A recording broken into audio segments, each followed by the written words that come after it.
RCV Notícias.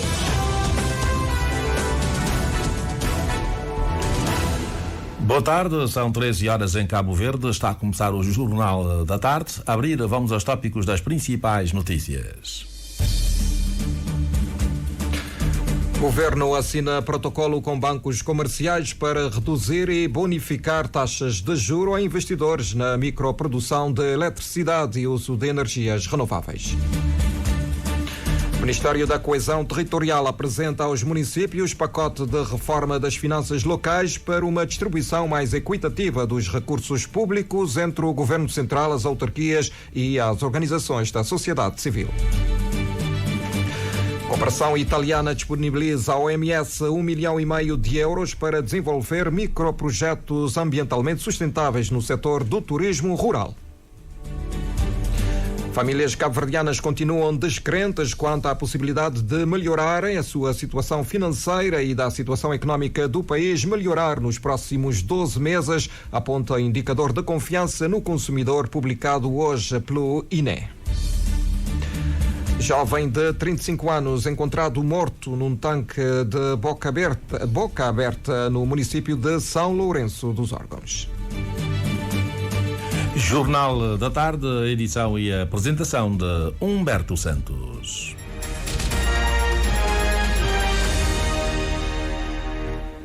Ora viva, muito boa tarde, seja bem-vindo a este jornal. O Governo assinou hoje com bancos comerciais do país um pacote que visa operacionalizar o processo de atribuição da bonificação de taxa de juro para a microprodução de eletricidade e do uso de energias renováveis. O vice-primeiro-ministro, ministro do Fomento Empresarial, que co-presidiu o ato, considerou na ocasião que o custo de energia é um elemento bloqueador no desenvolvimento de Cabo Verde e que o país precisa acelerar a transição energética e ganhar a independência em relação a fontes externas. Pormenores com o jornalista José António dos Reis. O edital foi lançado pela primeira vez de 2 uma troca de sons aqui neste nosso sistema. Pedimos desculpa, vamos ver se é possível repormos esta notícia de abertura deste Jornal da Tarde. Dissemos que o Governo assinou esta manhã com bancos comerciais da praça um protocolo que visa operacionalizar o processo de atribuição de bonificação da taxa de juro para a microprodução de eletricidade e do uso de energias renováveis. O vice-primeiro-ministro e ministro do Fomento Empresarial, que co-presidiu o ato, considerou na ocasião que o custo de energia é um elemento bloqueador do desenvolvimento de Cabo Verde. Parece que não é possível avançarmos para já com esta notícia. Vamos adiante com outras notícias. O Governo pretende reduzir as desigualdades entre as ilhas e entre os municípios com uma melhor e mais equitativa distribuição dos recursos públicos entre o Governo Central, as autarquias locais e as organizações da sociedade civil. Para o efeito, o Ministério da Coesão Territorial apresentou hoje no Fórum das Finanças Locais aos municípios, parceiros de desenvolvimento e demais departamentos governamentais um pacote de reformas no âmbito da descentralização financeira. A proposta do regime financeiro dos municípios será também a proposta que estabelece as bases do orçamento municipal, a proposta sobre o Código do Imposto sobre a Propriedade de Imóvel, que na verdade vai substituir o atual regime do IUP, o Imposto Único sobre Património, e a proposta sobre a transmissão de imóvel. A ministra Janine Lelis explica que quer uma, quer outra proposta preconiza o reforço das capacidades do município, a começar pela programação orçamental que, aprovada a iniciativa legislativa, passa a ser feita na mesma lógica que o Governo. Ou seja, na lógica do orçamento por objetivo, não é? Igualmente, a questão do regime financeiro vai trazer para a forma legal aquilo que tem sido a prática do Governo em relação à distribuição dos fundos, ao Fundo de Ambiente, ao Fundo do Turismo, exatamente para garantir estabilidade e perenidade em relação a essas transferências. A reforma dos códigos de imposto, por seu turno, não só pretende simplificar o processo em vigor, como ajuda a ampliar disponibilidade de tesouraria municipal em concomitância às alterações previstas em sede da revisão do Estatuto dos Municípios. basicamente simplificando a questão das avaliações para a tributação, o que obviamente vai implicar uma facilidade maior para os municípios na aplicação da lei, com consequências diretas naquilo que é o alargamento da base fiscal e, por conseguinte, na arrecadação das receitas. O objetivo final, sublinha Janine Lelis, é reforçar a autonomia dos municípios pela via de maior disponibilidade financeira e promover o desenvolvimento. No essencial, o que se espera é que isso venha traduzir num reforço da autonomia das autarquias locais, não é? Que isto venha traduzir em mais-valia para o munícipe, para o utente, na medida em que quando maior é a base tributária, maior é a arrecadação, quando maior é a arrecadação, maior é a possibilidade de realização de equipamentos sociais e, por conseguinte, com impacto na vida das pessoas, e é esse o caminho que nós estamos a percorrer. O presidente da Associação Nacional dos Municípios, contactado pela RCV durante o Fórum de Finanças Locais, esta manhã no Mindelo, remeteu para outro momento uma reação a estas propostas que ainda estão em avaliação. Depois de recolhidos os subsídios, as iniciativas legislativas serão remetidas ao Parlamento para aprovação. Os sinais da intenção do Governo de promover a autonomia financeira dos municípios já constam do Orçamento de Estado 2023. São palavras do Secretário de Estado das Finanças, Alcindo Mota, proferidas na abertura do Fórum das Finanças Locais. Uma notícia com o José Pedro Santos, que também não é possível adiantarmos neste momento, neste jornal. Vamos então retomar a peça de abertura do jornalista José António dos Reis, que nos dá conta então da assinatura entre o Governo e bancos centrais da praça de um protocolo que visa operacionalizar o processo de atribuição da bonificação de taxas de juro para a microprodução de eletricidade e uso de energias renováveis. E a receita, segundo o vice-primeiro-ministro, ministro das Finanças e do Fomento Empresarial, é a aceleração da transição energética. Olavo Correia explica que é neste contexto que o governo assinou protocolos com os bancos comerciais no sentido de operacionalizar o processo de atribuição da bonificação da taxa de juro para a microprodução de eletricidade do uso de energias renováveis. Esse custo de energia é um elemento bloqueador do desenvolvimento do Cabo Verde e tem de ser descontinuado. E nós temos hoje esta oportunidade, porque poder ter energia mais barata, e o caminho aqui é energia renovável, não há dúvida. Poder ter uma energia mais limpa, nós damos o nosso contributo para a gestão da ação climática e para termos uma economia de baixo carbono. Mas também ter uma energia que seja mais sustentável do ponto de vista da nossa independência em relação às fontes externas de energia. O governante atesta que nesta jornada Cabo Verde conta com parceiros internacionais e que a nível interno o Executivo está a trabalhar para criar um conjunto de incentivos para se investir na produção de energias renováveis, nomeadamente um teto máximo de 9% de taxa de juro e a bonificação de 50% de juros. Se for 9, pagam 4,5%, se for 5, pagam 12,5%. E desde logo lanço um apelo aos bancos, ok? Temos um referencial de 9, mas fica muito abaixo deste 9 para poder facilitar o acesso aqui aos microprodutores de energias renováveis. E depois, para além disso, nós fazemos a bonificação dos juros e nós podemos dar apoio a fundo perdido até 450 mil escudos, corresponde no limite máximo 75% do valor em termos de despesa pelas empresas. Em representação dos bancos comerciais, António Moreira, da Caixa Económica de Cabo Verde, manifestou o engajamento das instituições financeiras na observância do protocolo assinado com vista a facilitar a microprodução energética em Cabo Verde. Para nós é um desafio, tanto haver despachar um crédito em 8 dias, fazer análise de risco não é assim tão linear, mas pronto, vamos fazer o melhor para que não seja do lado dos bancos o constrangimento à implementação do protocolo. O ministro da Indústria, Comércio e Energia, Alexandre Monteiro, que também testemunhou a formalização do protocolo, assevera que a instalação de microprodução para autoconsumo doravante fica mais atrativa. Voltamos então ao Fórum das Finanças Locais, onde o Ministério da Coesão Territorial apresentou 4 propostas de reforma com vista a uma maior descentralização financeira. Ao intervir no Fórum, o secretário de Estado das Finanças, Alcindo Mota, disse que os sinais da intenção do governo de promover a autonomia financeira dos municípios já consta do Orçamento de Estado 2023. Pormenores com o jornalista José Pedro Santos.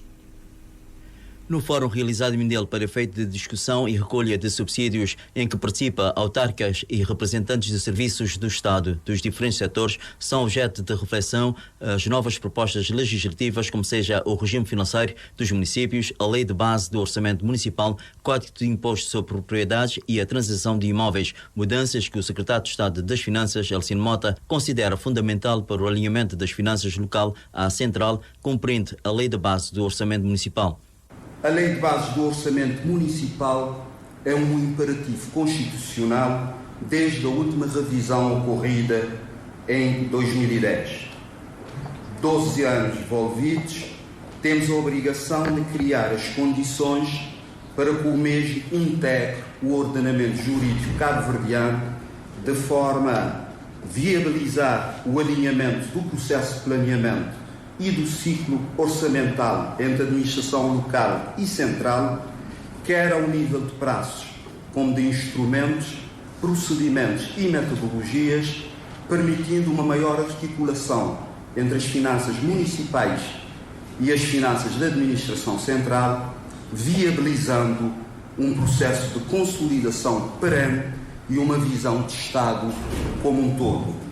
O reforço das transferências aos municípios pela administração central é, segundo Alcindo Mota, outro imperativo, tendo em vista a autonomia prevista no quadro da nova proposta de lei das finanças locais, melhorias cujos sinais constam já do orçamento para 2023. Ainda no quadro da sustentabilidade das câmaras municipais e focalizando no desenvolvimento local, o Orçamento de Estado de 2023, aprovado no passado dia 26 do corrente mês, atribui recursos ao governo local na ordem de 6,5 milhões de contos, para além de medidas de apoio de gestão de dívidas e também de medidas fiscais, destacando as transferências diretas com recurso ao Fundo de Financiamento Municipal, que está apurado no valor de 3,2 milhões de contos, ao complemento do Fundo de Financiamento Municipal no montante de 624 mil pontos e ainda, tanto os contratos programas e as receitas consignadas no montante estimado em pouco mais de 1 milhão de pontos. A abertura da linha de crédito com o aval do Estado de 1,5 milhão de contos disponibilizada aos municípios para habitação social, saneamento, economia circular e a transição energética faz parte do pacote, além de incentivos aduaneiros e fiscais. O Orçamento de Estado de 2023 procedeu também à aprovação do regime especial da regularização de dívidas, que permitirá às câmaras municipais regularizar dívidas fiscais e parafiscais, tanto junto à administração tributária e junto ao INPS, respectivamente, em condições bastante favoráveis, nomeadamente prazos de amortização de até 20 anos, a perdão de juros de mora e a previsibilidade de pagamento da dívida por contrapartida de imóveis. Isso apresentando como garantia o Fundo de Financiamento Municipal, que poderá ser acionado em casos de incumprimento. A orientação dos municípios para a execução orçamental tem por base objetivos e resultados, maior concertação com a administração central e a participação da sociedade civil são as condições eleitas por Alcindo Mota como necessárias para que as autarquias possam cumprir de forma cabal o papel que têm no desenvolvimento local e do país. Fórum sobre as finanças locais que decorre no Mindelo. O indicador de confiança no consumidor manteve no terceiro trimestre de 2022 a mesma tendência do último trimestre, situando-se abaixo da média da série, realçando a diminuição da confiança das famílias cabo-verdianas. O indicador de confiança no consumidor evoluiu ainda negativamente face ao trimestre homólogo. Este resultado justifica-se basicamente pela apreciação negativa das famílias sobre a sua situação financeira para os próximos próximos 12 meses e a evolução da situação económica do país para os próximos 12 meses.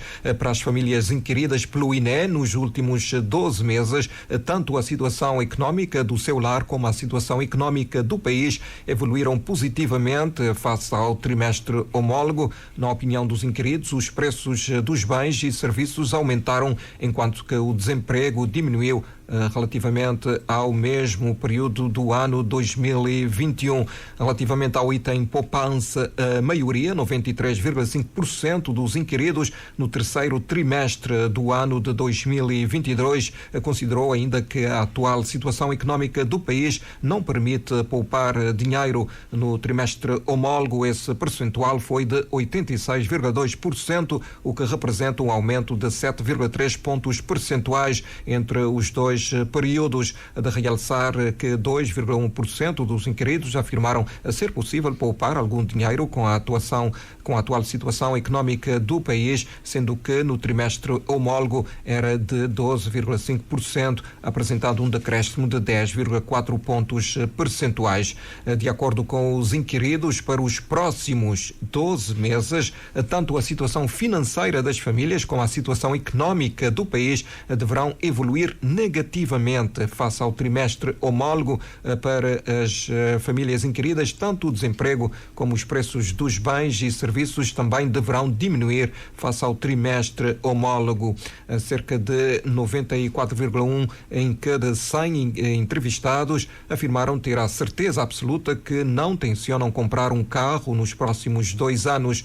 No terceiro trimestre de 2022, 5,9% dos inquiridos afirmaram que provavelmente sim irão construir ou comprar uma casa, contra 19,5% no período homólogo, representando uma diminuição de 13,6 pontos percentuais.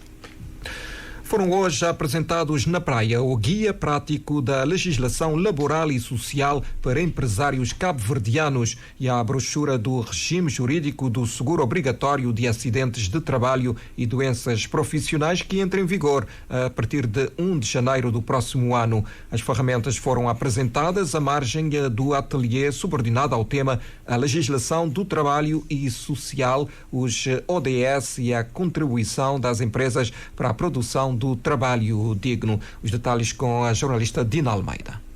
O Guia Prático da Legislação Laboral e Social para Empresários é um instrumento para o reforço da capacidade dos empresários cabo-verdianos no domínio da legislação laboral, de modo a fomentar o melhor ambiente de trabalho entre os empresários e os trabalhadores, conta a advogada Carla Monteiro. Portanto, é um guia direcionado aos empresários para facilitar o conhecimento da legislação laboral, de forma que tenha uma melhor relação com os seus trabalhadores. E tem as questões muito sucintas, não é? Nós vamos conseguir encontrar desde o início de uma relação laboral até o final, que temos o contrato de trabalho, temos toda a vivência do contrato de trabalho, as adversidades que existem dentro da relação laboral e que podem incluir os seus direitos, deveres e também a parte dos processos disciplinares, e vai até a cessação do contrato e uma possível mediação em caso de conflito. Já o regime jurídico de seguros obrigatórios de acidentes de trabalho e de doenças profissionais, ferramenta que vigora a partir de janeiro de 2023,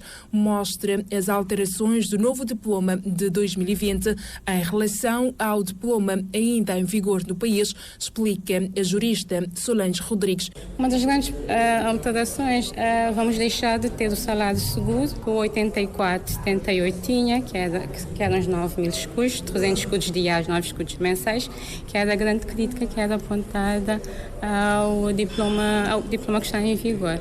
E vamos passar a ter o seguro feito com base no salário efetivo do trabalhador. Vamos ter um aumento do percentual das prestações, também a forma de cálculo dos prémios também vai sofrer alteração. Estamos a falar de um dos seguros obrigatórios mais antigos em Cabo Verde, é que dá proteção a todos nós enquanto trabalhadores que podemos ser vítimas de um acidente de trabalho, certo? Porque temos a previdência para a situação de doença e o seguro para as situações de acidente. Ferramentas apresentadas durante o Ateliê do Trabalho e Social, ODS, e a contribuição das empresas para a promoção do trabalho digno, um momento único para o empoderamento do setor privado, sublinha Josina Correia, vice-presidente da Câmara de Comércio de Sotavento. Sendo a Câmara de Comércio de Sotavento o maior representante empresarial do país, o bastião do setor privado, é nossa missão salientar, dinamizar e abraçar iniciativas que nos irão fortalecer e acionar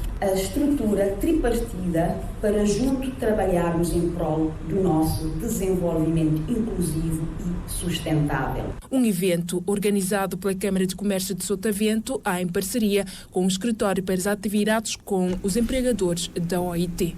E Marcos Rodrigues, presidente da Câmara de Comércio e Serviço de Sotavento, foi eleito em Lisboa presidente da Confederação Empresarial da CPLP. No passado dia 3 de novembro, recorda-se, Marcos Rodrigues tinha solicitado o apoio do Presidente da República, José Maria Neves, para essa eleição. À saída da audiência, o Presidente da Agremiação Empresarial de Sotavento tinha elencado como prioridades, caso vencesse essa eleição, alargar o mercado, reindustrializar os países que compõem a CPLP, especialmente os países dos PALOP, e ajudar a internacionalizar as empresas da CPLP e trazer também uma nova dinâmica para esse mercado.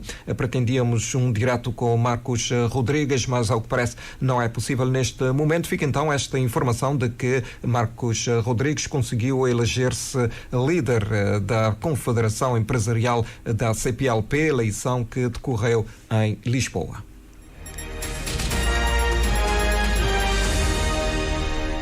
Uma hora e 21 minutos, Jornal da Tarde. 1,5 milhão de euros é o montante que a cooperação italiana coloca à disposição da Organização das Mulheres de Cabo Verde, OMCV, para desenvolver microprojetos ambientalmente sustentáveis no setor do turismo rural. 7 projetos já têm financiamento garantido e estão a ser desenvolvidos nas áreas protegidas de Cove, em Santo Antão, Serra Malagueta, em Santiago, e no Parque Natural do Fogo. Mais por nós com a jornalista Joana Lopes.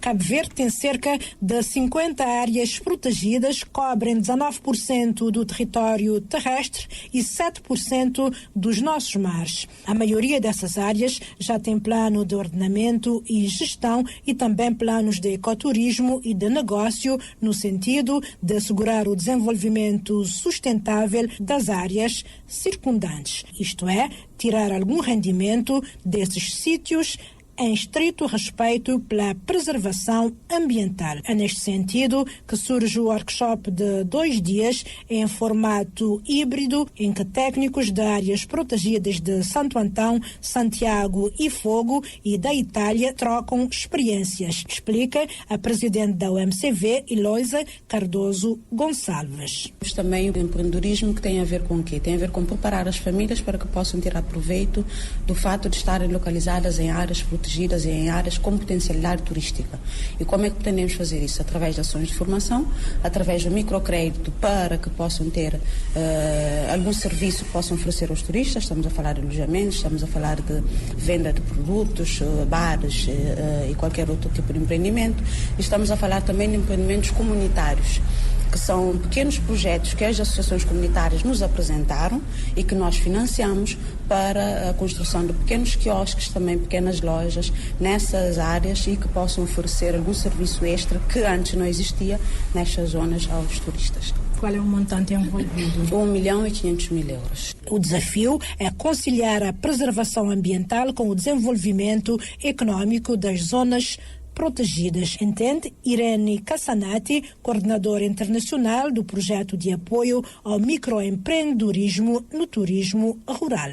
Nesse sentido, o desafio que nós queremos lançar e que nos vê em primeira linha no trabalho é próprio mudar essa chave de leitura do presente para tentar criar um futuro mais sustentável pela geração futura e pelo povo tudo, né? É uma questão ambiental, é uma questão mundial, não é uma questão de Cabo Verde. Para já, graças à cooperação italiana, 7 projetos já têm financiamento garantido para o Parque Natural de Serra Malagueta, na ilha de Santiago, Parque Natural do Fogo, Parque da Cove em Santo Antão e áreas circundantes, assegura a presidente da OMCV. Estamos a financiar já 7 pequenos projetos, não é? Que vão até um máximo de 1 milhão de escudos. Temos um ainda aqui em Agrogongong que está em fase de finalização da própria estrutura e do orçamento do projeto, que ainda não financiamos, mas em Cutelo Alto, Estância Roque, Santa Isabel, Chão de Feijoal e com a Associação Mupal no Planalto Leste, já estão as obras a decorrer na construção de pequenos quiosques, pequenos lugares para fazer degustação de produtos locais. Projeto que também conta com a parceria da Direção Nacional do Ambiente. A vacinação contra a Covid-19 em Cabo Verde não tem originado muitos casos adversos. Ainda assim, as autoridades sanitárias estão atentas a possíveis casos que possam ocorrer. Hoje, o Comitê Nacional de Gestão de Reações Adversas pós-imunização iniciou um encontro de trabalho de 2 dias. O objetivo é avaliar a forma como tem decorrido a vacinação contra a Covid-19, explica Isis Vasconcelos, presidente do Comitê. Está enquadrado e tem como objetivo capacitar todos os profissionais de saúde de todas as ilhas que estão nas estruturas do país de saúde em avaliação da causalidade de reações adversas que são suscetíveis de ocorrer pós a imunização contra a Covid-19. Os casos adversos são muito residuais, mas a vigilância deve ser reforçada, tal como a sensibilização, alerta Isis Vasconcelos. Os casos vão sendo notificados, não são muitos, mas vão sendo notificados paulatinamente, desde que começou a campanha de vacinação até esta parte, e temos sensibilizado constantemente. As reações adversas são suscetíveis de ocorrer, tem as reações adversas esperadas e tem as reações adversas que podem ocorrer mais graves, e por isso que estamos aqui para antecipar os riscos, para melhorarmos a nossa intervenção. O Comitê Nacional de Gestão de Reações Adversas pós-imunização foi criado pelo Governo para acompanhar e avaliar a campanha de vacinação contra a Covid-19. Dar a conhecer à jovem geração os meandros do processo da emancipação dos países africanos de língua portuguesa. É este o propósito subjacente à ideia de elaboração da história de libertação dos países africanos de língua portuguesa. A ideia partiu do antigo presidente de Cabo Verde e da Fundação Amílcar Cabral, Pedro Pires, para quem a futura obra deve ter sentido e significado. Com sentido, o que é que pretendemos ao lutar pela independência dos nossos países? Mas também qual é o conteúdo que deve ter essa independência? Portanto, vê no sentido de dar sentido àquilo que os combatentes da liberdade fizeram, aquilo que Agostinho Neto fez, aquilo que Amílcar Cabral fez, Mário Pinto de Andrade, o Marcelino dos Santos e outros, aquilo que fizeram, que queremos contar, mas ao mesmo tempo que perspectivamos. Um projeto que o Governo apoia, segundo o Ministro de Estado, Família, Inclusão e Desenvolvimento Social, Fernando Elísio Freire. A história da luta de libertação dos países africanos de língua portuguesa deve ser narrada e os factos exaltados. De forma a que, efetivamente, tenhamos a história de libertação dos Palopes. E neste quadro, tendo em conta a importância da elaboração desta história, tendo em conta o papel que vários cabo-verdianos tiveram, o protagonismo que tiveram nessa história, o governo de Cabo Verde disponibiliza-se para estar ao lado da organização para a elaboração dessa história, através das nossas instituições, dos nossos técnicos vocacionados para a matéria, principalmente o Arquivo Histórico Nacional e o Instituto de Património Cultural. 3 anos é o horizonte temporal para a conclusão da obra, que terá 3 volumes. Para a sua feitura foi constituída uma equipa integrada por especialistas de todos os países do Espalop, que já iniciou os trabalhos desde o ano passado. O presidente da UCID acusa o governo de falta de interesse e descaso para com a Ilha do Sal. João Santos Luís fez esta afirmação durante o balanço da visita de 3 dias que efetuou àquela ilha, tendo apontado o jornalista Carciana Lima exemplos de diversos problemas que continuam por resolver. A visita do presidente da UCID ao Sal acontece 6 meses depois da sua última estada na ilha. João Santos Luís diz que é com estranheza e arrepios que verificou que questões importantes continuam à espera de soluções. Estamos a falar fundamentalmente das excessivas burocracias que impedem a expansão e modernização da extração do sal.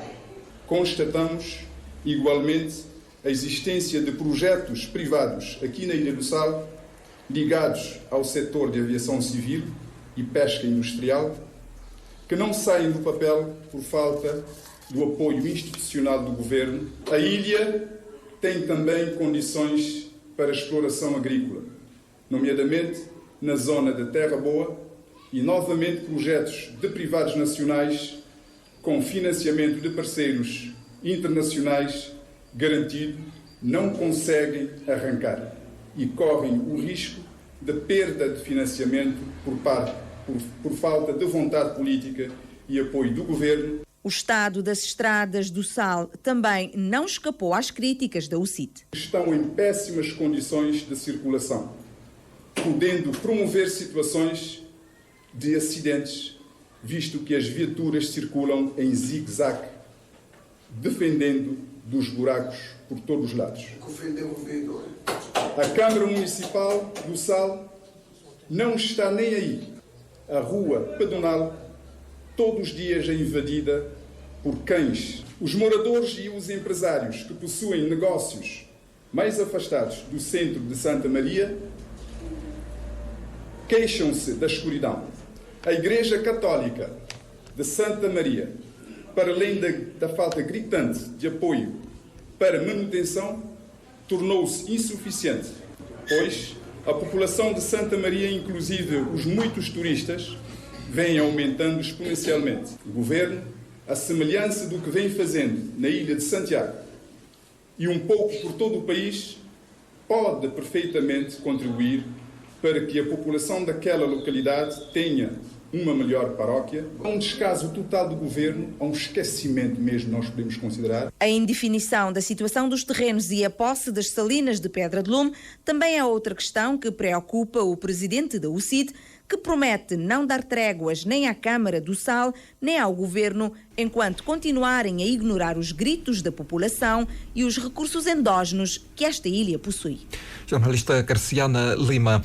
O Ministério da Cultura deu hoje a conhecer os projetos que foram selecionados no âmbito do edital de resgate da música tradicional cabo-verdiana. No total são 34 projetos musicais que foram selecionados e que irão receber apoio financeiro no valor de 6.358.000 escudos para gravação de singles e videoclipes. O género tradicional da música cabo-verdiana, batuque, lidera o total dos projetos que deram entrada. Reportagem da Maria José Macedo.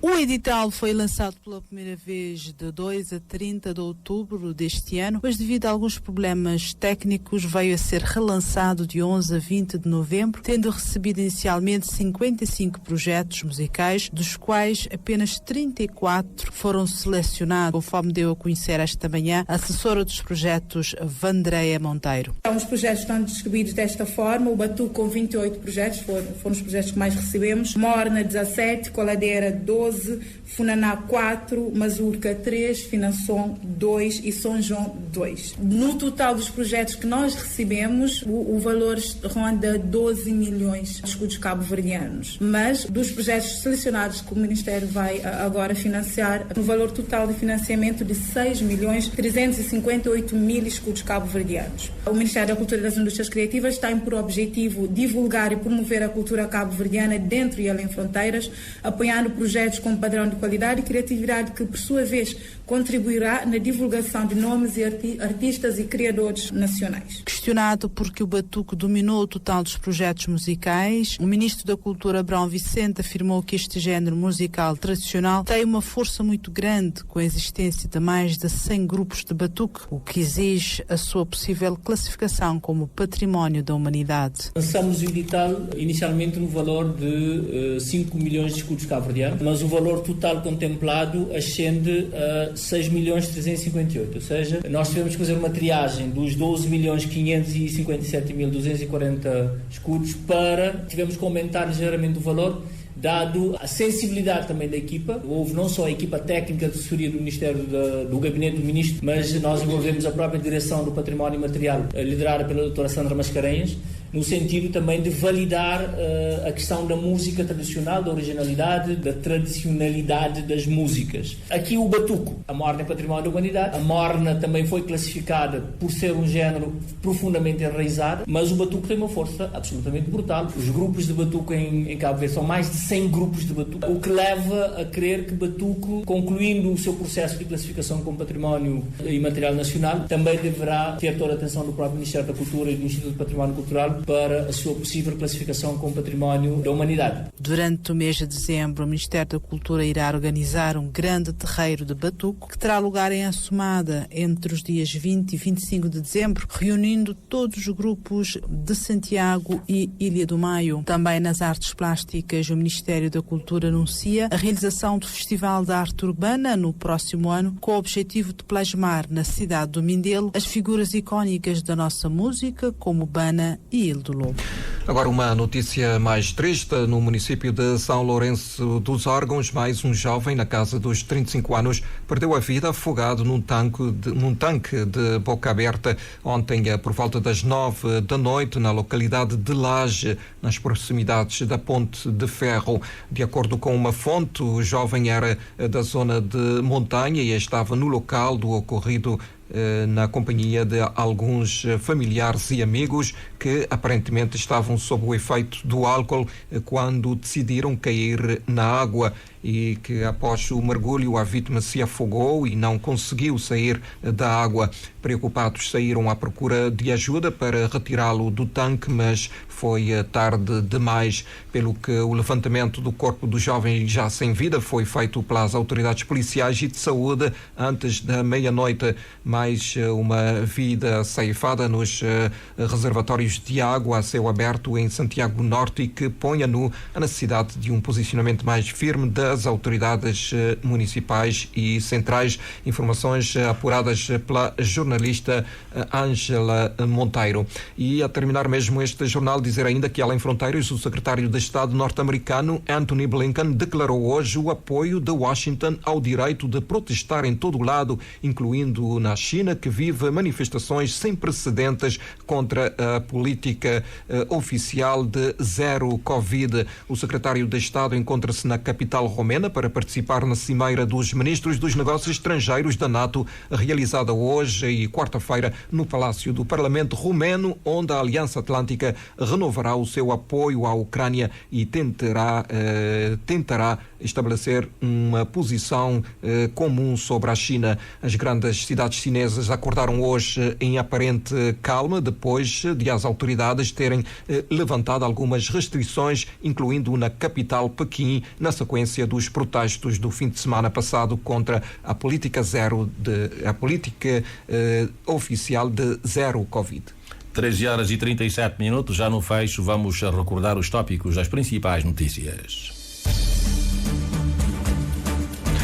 Governo assina protocolo com bancos comerciais para reduzir e bonificar taxas de juro a investidores na microprodução de eletricidade e uso de energias renováveis.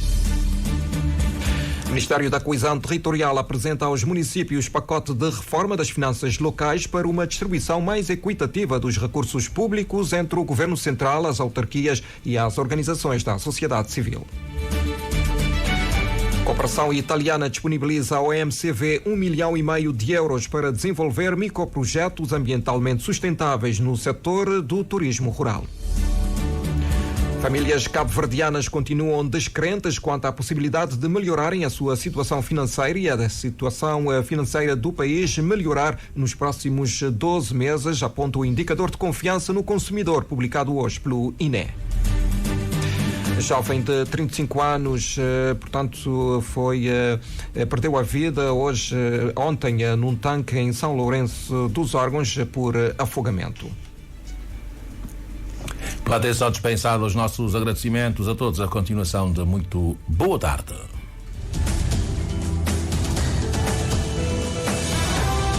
Mais informações em www.rtc.cv e na aplicação RTC Mobile. RCV, o rigor da notícia e o melhor da informação a cada hora.